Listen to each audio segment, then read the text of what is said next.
పఠాన్కోట్ ఉగ్రదాడి సూత్రధారి జైషే మహ్మద్ అధినేత మసూద్ అజర్ను అంతర్జాతీయ ఉగ్రవాదిగా ఐరాస గుర్తించాలన్న భారత ప్రతిపాదనను చైనా అడ్డుకుంది.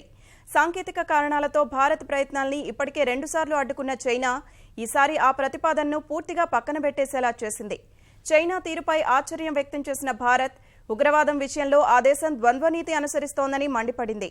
ఉగ్రవాదం నుంచి పొంచి ఉన్న ముప్పును అర్థం చేసుకుని ఆ మహమ్మారిపై ఉమ్మడి పోరులో చైనా భాగస్వామి అవుతుందని భావించినా ఆ దేశం భిన్నంగా వ్యవహరించిందని భారత విదేశాంగ శాఖ అసహనం వ్యక్తం చేసింది. అందుబాటులో ఉన్న అన్ని మార్గాల ద్వారా ఉగ్రవాదంపై పోరు కొనసాగిస్తామని స్పష్టం చేసింది.